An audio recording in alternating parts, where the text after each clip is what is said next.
Ó mestre, o mar se revolta, as ondas nos dão pavor, os céus se revestem de trevas, não temos um Salvador. Olá, amigos, bem-vindos ao nosso canal. Esse é o Contraponto de hoje, falando um pouquinho para vocês, comentando um pouquinho aí sobre o burbúrio do momento, que é esse rapazinho aí, o jovem pregador, o Miguel Oliveira. Tá causando aí uma polêmica aí.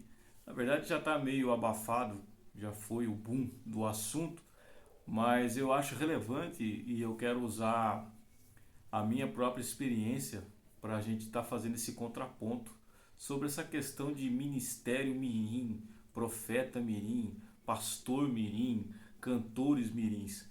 Eu comecei na igreja aos 10 anos de idade, comecei a tocar na igreja. Na época a gente ainda não tinha essa facilidade do playback, não existia nem CD ainda nessa época. Os playbacks eram cantados com fita cassete e geralmente, né, o pessoal não conseguia ter acesso a todas as músicas que se louvavam, então, e os departamentos da igreja na Assembleia de Deus, quem conhece, quem é assembleano aí sabe que tem departamento da criança, tem juvenil, tem adolescente, tem jovens, tem varões, tem irmãs, tem, enfim, e a gente tocava para todos esses conjuntos. Eu com 10 anos de idade já tinha que sentar em casa, ouvir a fita, aprender a música, porque não tinha cifra, não tinha acesso à internet, nem existia internet.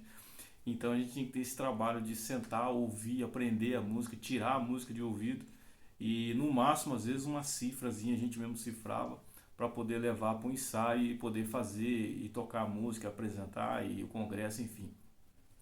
A minha experiência na igreja não foi traumática.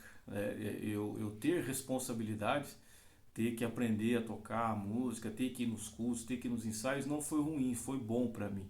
Me ensinou a ter responsabilidade, me ensinou a ter compromisso. E meu pai nunca forçou, nunca ninguém me forçou, eu sempre fiz de boa vontade, de boa fé. Se eu não quisesse ir, eu não iria, mas como eu sempre amei música, sempre teve na minha veia, então eu não tinha problema em, em ter essas responsabilidades mesmo com 10 anos de idade.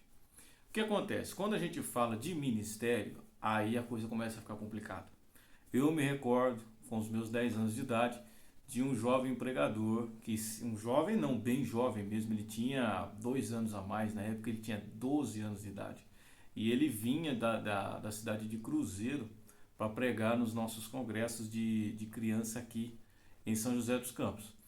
E aí muita gente falava muita coisa, olha, ele não sabe ler, mas quando ele abre a Bíblia ele lê tudo.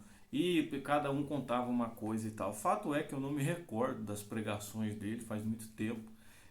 Mas o que eu sei é que havia um mover, né, as crianças choravam, os adultos se emocionavam. Tanto é que todo ano ele voltava para pregar nesses congressos infantis da igreja que eu congregava até então, no bairro que eu congregava. O que acontece? Meu pai era motorista e meu pai teve acesso ao endereço deles. Meu pai queria conhecer onde eles moravam, saber como era a condição de vida deles e tal.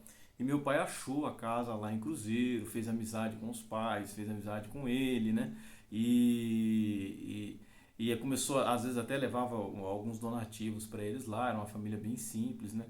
E o que aconteceu? Infelizmente, esse garoto, quando ele entrou na sua pré-juventude aí, com seus 15, 16 anos, na sua tenra idade aí, os seus 15, 16 anos mais ou menos, ele acabou se envolvendo com drogas, ele acabou se envolvendo com a galera do crime e na linguagem do pentecostal, do assembleano, ele se desviou e depois nunca mais tivemos notícia desse rapaz.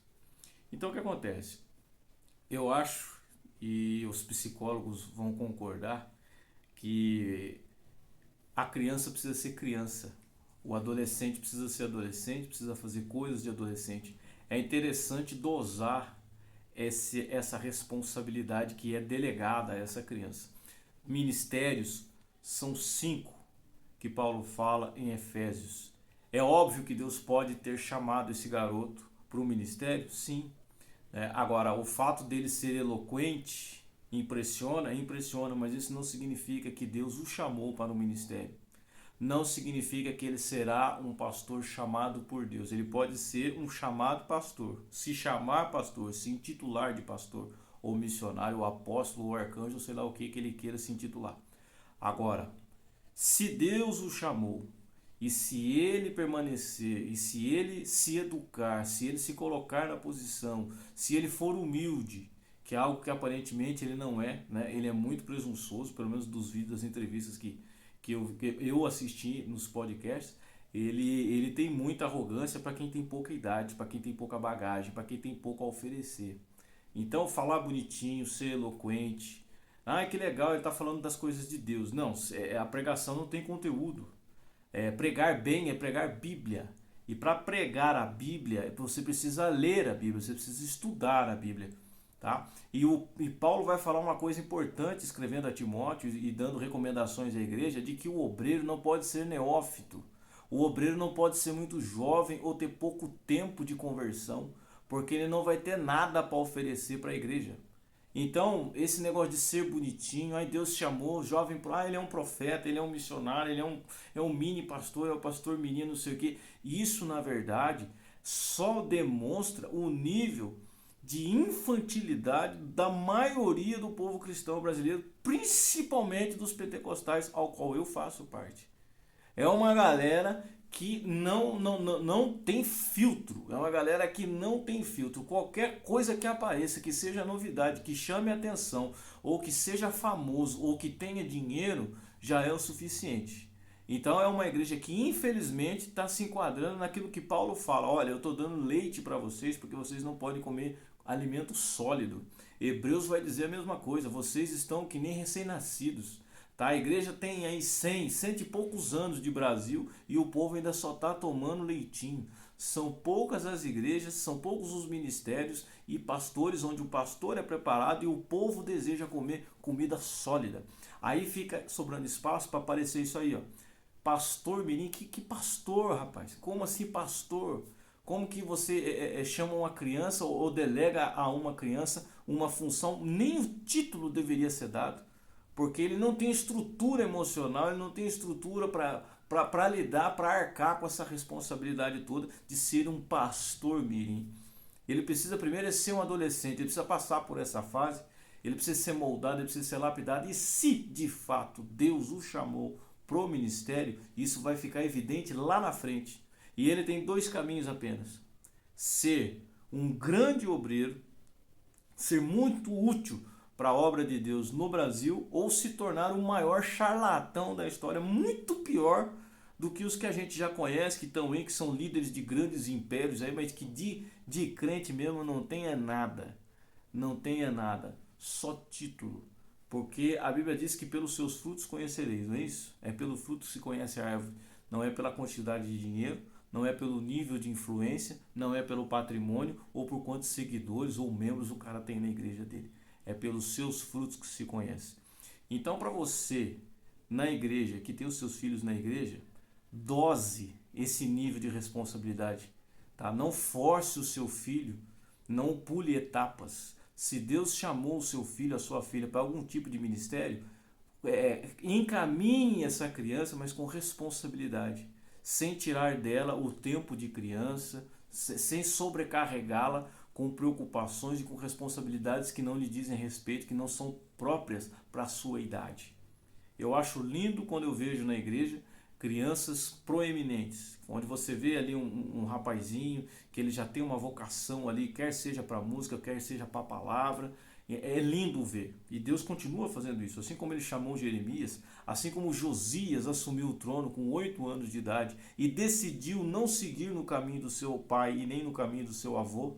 Ele decidiu seguir os caminhos de Davi e promoveu um dos maiores avivamentos em Israel. Então, assim, é interessante, é bonito, Deus continua fazendo. Ore para que o teu filho, a tua filha, receba uma incumbência de Deus, que seja útil na casa de Deus, mas não pule as etapas. A criança precisa ser criança, o adolescente precisa ser adolescente, e aí quando chegar na vida adulta, Deus vai colocar essa pessoa ali na brecha que Ele quer, vai usar da forma que Ele quer, E isso vai ser bênção e não vai ser maldição. Pular essas etapas, colocar essa criança num lugar onde ela não deve estar, não vai ser bênção, vai ser maldição. Então, um recado, inclusive, para os pais desse garoto aí: dá uma segurada, dá uma maneirada, manda ele ler Bíblia, deixa ele ser criança, deixa ele ser adolescente, deixa Deus lapidar ele, e sem pressa, no momento certo, Deus vai colocar o Miguel no lugar em que ele deve estar, e Deus vai usá-lo da forma que ele quiser usar. E é óbvio que ele vai enfrentar críticas, como qualquer pessoa enfrenta. Qualquer um que põe a cara para fora da caverna, como disse o Platão, vai enfrentar problemas. Pensar por si só não é para todo mundo. E se Deus o chamou, Deus vai honrar, mas Deus vai preparar. E o que vocês estão fazendo com esse garoto é desumano. Colocá-lo numa posição onde ele não deveria estar, colocá-lo na frente das flechas para ele ser alvejado, para ele ser criticado, para ele ser humilhado. Isso não é ser pai, isso não é ser mãe, isso não é bíblico, tá? Que Deus em Cristo vos abençoe e até o próximo vídeo.